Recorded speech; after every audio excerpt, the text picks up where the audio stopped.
Salut tout le monde, et c'est parti pour une petite spéciale tier list de films de Pixar, des studios Pixar, tout simplement. Voilà.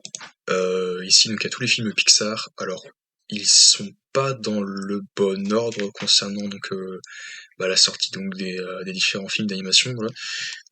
Parce qu'on commence directement par là-haut. Bah, en vrai, euh, on va commencer donc par les films. Oh non, on va commencer dans cet ordre-là, c'est pas grave, c'est pas si grave que ça. Donc oui, il y a 5 catégories ici. Alors honnêtement, même le plus mauvais film Pixar, selon moi, c'est pas non plus. C'est quand même des films que j'ai quand même pris du plaisir à revoir au moins une deuxième fois. Donc après, au-delà de ça, donc ceux que j'ai aimé le moins ou que j'ai pas vraiment aimé, c'est pas fou à la limite, c'est pas nul quoi. C'est pas non plus catastrophique. Mais ouais, c'est pas fou fou. Voilà, donc après, comme moi j'ai trouvé ces critères-là, bah, après il y a bon. Et je vous dis tout de suite, il y aura plus de films dans très bon ou peut-être bon, ouais, naturellement, certains. Ça dépend aussi. Et ouais. Après, n'hésitez pas du coup à me dire si vous aimez beaucoup Pixar. Moi, j'adore Pixar. Ce qu'ils me propose en ce moment, pendant des années que j'ai il y a beaucoup de films qui ont bercé mon enfance, forcément, et tout, d'autres que j'ai regardé un peu plus tard, voilà, que j'ai découvert pendant mon enfance, mais qui sont sortis à peu près. Voilà, du coup, on va commencer directement. Bah oui, on va faire dans cet ordre-là, donc dans l'ordre qu'on a qu'on nous a proposé. Même si, encore une fois, ce n'est pas dans la chronologie, ouais, c'est pas si grave que ça. On commence du coup avec Là-haut. Alors Là-haut, du coup, oui, je vais commencer directement par exprimer mon avis simple sur le film. Là-haut, franchement, pour moi, ça m'a beaucoup touché. Je me rappelle que quand j'étais très petit déjà, ça m'a déjà beaucoup touché, ça m'a beaucoup impacté. Même là encore, voilà, enfin, allez, je verse encore ma petite larme dans ce film, j'aime beaucoup Là-haut. Mais en même temps, on rigole, c'est à la fois drôle, émouvant, touchant, un peu pinçant, et, franchement aussi, ça me fait un petit, par-ci par-là, ça me fait des petits pincements au cœur. Mais en même temps, ça me fait drôlement plaisir de voir ce film. Euh, je me rappelle que oui, que à l'époque donc des bandes annonces, quand en même temps j'étais tout gamin, j'étais tout petit quand j'ai vu les bandes annonces, même là encore ça me ferait autant rire. C'est que la voix du chef de meute des chiens, donc la petite voix qui ressemble à une voix de Shitmons, ça me faisait drôlement rire. Et là, ça me fait toujours aussi bien marrer. Donc c'était très très bien, très très cool. Même si encore une fois, en même temps j'étais enfant à l'époque, donc pour moi ça, j'adhérais, je me posais pas la question, mais attends, mais c'est pas possible, tout ça, qu'une maison peut être projetée, peut s'élever dans les airs, hein, déjà tout simplement sans magie, hein. Si c'est pas de la magie, qu'est-ce que c'est? Bah non, c'est de la science, hein. Si on a beaucoup beaucoup d'hélium, on peut se faire soulever une maison. Ok. Mais bon, après c'est pas le souci, voilà, c'est pas ça. Il y a beaucoup. Si c'est sûr, si tu t'adhères pas à ça au film, tu vas complètement décrocher le film. Une maison qui s'envole avec une centaine de ballons au-dessus, c'est des centaines de ballons. Mais bon, voilà, j'ai quand même très très bien aimé, donc là aussi, voilà, c'était très très bien, très très cool, très bien, et je peux ne le mettre que dans très bon, là, voire même excellent. Excellent parce que oui, c'est l'un de mes Pixar préférés, largement dans mes top 5 des Pixar préférés.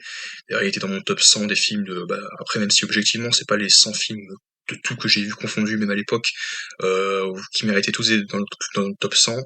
Et même moi, si, là-haut faisait partie de mon top 100, clairement, parce qu'en même temps, au moins top 5 des Pixar, donc forcément, il y a au moins petite 8 à 10 Pixar, enfin 10 Pixar au moins là-dedans, plus de 10 Pixar dans le top 100, en même temps c'est parce que c'est beaucoup de films que j'ai beaucoup aimé. Ensuite on passe directement à Toy Story. C'est mon préféré, je vous dis tout de suite Toy Story, donc c'est pour ça que c'est lui qui est dans mon top 100, et j'avais fait le choix que je ne mettrais qu'un seul film d'une licence riche. D'ailleurs, il y a un 5 qui est prévu, donc du côté de Pixar. On parle même de la Reine des Neiges 3, Zootopie 2, tout ça. Ouais, donc, Vaiana 2, pour mon plus grand bonheur, à Disney, j'aime beaucoup Vaiana 2, mais Toy Story, ouais, c'est mon préféré, parce que le 2, je l'ai très bien aimé, le 3 aussi. Enfin, en fait, j'ai tous très bien aimé, mais en fait, c'est celui qui m'a fait plus rire, donc Toy Story, le premier film. Et puis, oui, je trouvais qu'il y avait un rythme assez dynamique. J'aimais bien donc les gimmicks qu'il y avait, enfin, entre avec les jouets.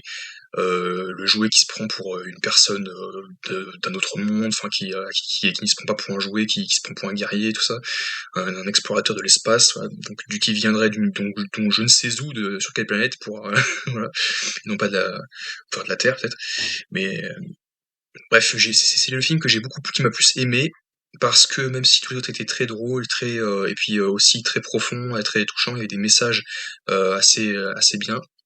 Et bah celui-ci, c'était celui que j'ai beaucoup aimé. Donc je le mettrais dans très très bon, honnêtement. Alors qu'autant d'autres, il y en a autant d'autres que je mettrais dans très bon juste à côté, et d'autres encore, donc de Toy Story que je mettrais peut-être juste dans bon. Par exemple, ouais, Toy Story 3, c'est celui que je sais que j'avais pas trop le moins aimé, mais j'ai quand même bien apprécié Toy Story 3 malgré tout. Bah, je le mettrais éventuellement peut-être dans bon celui-là, éventuellement. Après, c'est vrai que le Monstre et compagnie, je le trouvais plus rigolo que Monstre Academy déjà, parce que ouais, il y a des fois c'est quand même le délire avec Boo qui était quand même assez bien traité, c'était intéressant. Comment on doit réagir, mon Dieu, l'enfant, tout ça. Il risque de mettre en péril notre société et donc on risque de perdre notre emploi et donc forcément bah notre entreprise va faire faillite. Dans Monster Academy, effectivement, on se casse pas la tête avec ça. Déjà parce qu'il n'y a pas d'enfants, et plus précisément, bah, il n'y a pas d'humains, parce que c'est plus les humains. Ça aurait été un adulte, ça aurait été pareil. Donc évidemment, sauf que l'adulte, on l'aurait entendu parler, j'ai cassé, il a fait «Oh mon dieu, des monstres!» Mais oui, donc il n'y a pas ce délire-là dans Monster Academy. Donc non pas que ça m'a dérangé, au contraire, parce qu'évidemment, je m'y attendais, forcément, c'est pas non plus une chose qu'on allait revoir dans ce deuxième opus, qui était donc ce qui s'est passé avant. Mais pour Monstre Academy, oui, il y avait pas autant de ouais, en fait, c'est le côté compétition, parce qu'en même temps, c'est sororité, tout ça, parce que oui, effectivement, il faut qu'on fasse partie d'une communauté. C'est ce qu'on revoit dans beaucoup de séries américaines, donc sur ceux qui partent à l'université, sur un campus. Donc là, on le transpose avec des monstres, donc c'est cool. Mais il m'a quand même néanmoins moins marqué parce que il y a, comment dire, voilà, il y a le côté évidemment, comment dire, théorie et pratique. Évidemment, là, on se concentre sur la construction des monstres, il faut faire peur. C'était quand même très intéressant, très cool, la façon comment on évaluait ça via les bonbonnes qu'on retrouve dans le premier film à l'époque. Mais bah, en soi, ce film était quand même un peu moins attrayant malgré tout que le premier. Le premier, il était quand même plus drôle et puis ça me faisait, c'était plus spontané selon moi, voilà, plus spontané, malgré tout. Et donc Monstre et compagnie, je peux le mettre que bah, dans bon seulement, voilà. Donc j'ai pas tellement bien apprécié celui-ci comparé à la plupart des Pixar que j'ai. Voilà, c'est mon avis là-dessus. On passe directement au monde de Dory. Alors le monde de Dory, je l'ai plutôt bien aimé aussi, le monde de Dory. Même si c'est le monde de Nemo qui m'a le plus marqué, parce que le monde de Nemo, je crois que c'est un des tout premiers Pixar avec Monstres et compagnie que j'ai vu de mon enfance. Et oui, mais le monde de Dory, c'est vrai que je l'ai pas vu tout de suite à l'époque où il est sorti. Je crois que je l'ai vu sur Canal ou quelque chose comme ça. Mais je l'ai pas en DVD chez moi. Ah, c'est un des rares Pixar que je n'ai pas en DVD. C'est pas normal, ça que j'ai qu'il m'en manque un à la collection. Mais oui, le monde de Dory, c'était quand même un peu en deçà du monde de Nemo, mais j'ai quand même bien apprécié le monde de Dory parce que effectivement, c'est euh, c'est quand même le côté euh, un petit peu déluré donc de Dory qui tantôt perd la mémoire, qui vit sa propre aventure. Donc ça forcément ça il y a tout une plus-value par rapport à ça parce que tu connaissais déjà les traits de caractère de Dory via le premier film, même si c'était un film sur Nemo. Donc on restait malgré tout un peu, j'avais l'impression, plus du temps avec Marin et Dory. Donc on savait déjà effectivement à quoi s'en tenir. Et du coup bah c'est très cool. Et là l'aspect famille, l'aspect les parents, franchement, c'est le fait qu'il retrouve ses parents et tout, ça m'a beaucoup touché. C'est Hank, le poulpe, j'ai beaucoup aimé aussi, il était très rigolo. Euh, et l'espèce de dauphin ou marsouin, je sais plus. Ouais, je crois que c'était ça, oui. Enfin, c'est quand même très drôle aussi. Et puis évidemment, quand on retrouve ses parents, bah, les larmes, quoi. C'était trop. Et donc, je le mettrais quand même en dessous du monde de Nemo, mais ça reste quand même un très bon Pixar à mes yeux, selon moi, le monde de Dory. Et j'ai bien aimé. Donc on termine avec le monde de Nemo pour cette toute première partie, donc ou peut-être qu'on continuera, on verra si on approche des 20 minutes, peut-être qu'on fera un peu plus de 5 films ou 5-6 films. Donc on passe au monde de Nemo, justement. Donc le monde de Nemo, bah, un des meilleurs Pixar ever, hein, selon moi, parce qu'il a bercé mon enfance, parce que il est très drôle, et en même temps, c'est ça qui est très fort, c'est que bah ça m'a, même là encore, ça me laisse tout raide, effectivement, bah le début, parce que le début c'est très très cool. Ça commence, bah t'entends directement bah la voix de marin, donc la voix de Franck Dubosc qui fait waouh, waouh, c'est très cool, tout va très bien, ouais, ça, on va être heureux ici. Et 5 minutes après, voilà, c'est fini. Tu te rends, tu restes là, tu restes complètement.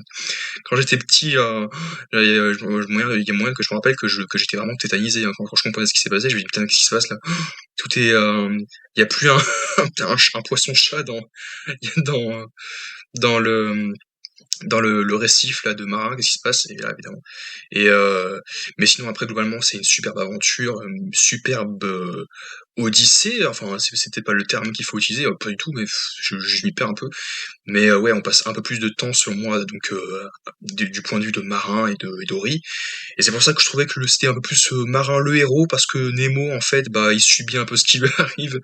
Ouais, donc le point de vue, donc son point de vue à lui, donc c'est dans l'aquarium du dentiste. Mais effectivement, il me faisait drôlement rire quand le dentiste il voit que le filtre, quand ils ont trafiqué le filtre de l'aquarium, et que du coup bah ça accélère le processus de saleté. Du coup l'aquarium est vraiment tout sale, tout vert, et que bah il trempe son doigt à l'intérieur, et que il, il en frotte sur un de ses patients. Ça va dessus. Je comprends, mais qu'est-ce qu'il fait? Mais oui, Bruce aussi, franchement Bruce, je me rappelle, franchement ça m'a toujours fait bien marrer ça, qui essaie de les bouffer. Et oui, donc c'est très, très, très cool. D'ailleurs, je me rappelle aussi donc que quand j'étais tout petit, que j'avais fait l'attraction, donc le courant est australien, ça allait très vite, j'avais la tête qui tournait, j'avais le tournis. Et je me rappelle que j'avais très, très mal aussi à ma main, parce que ma mère arrêtait pas de m'a me de s'appuyer contre moi pour que je puisse, pour pas que je, pour que je sois bien attaché, ouais. Et ouais, le monde de Nemo, franchement, j'hésite même de le mettre dans excellent, tellement que c'est un de mes Pixar favoris, un de mes préférés. Je mettrais dans excellent, ouais. On y va, on y est, et du coup, bah, on va s'arrêter là pour cette toute première partie. Et puis on va accélérer le mouvement dans les autres parties suivantes. On va non pas faire nos 5 films, on va essayer d'en faire au moins 8 à 10 pour la prochaine fois. On va accélérer le mouvement, mais c'est juste pour expliquer pourquoi je le mettais dans telle ou telle catégorie. En tout cas, n'hésitez pas à dire ce que vous en pensez, et on se retrouve à très vite pour une nouvelle partie. Allez, à très vite.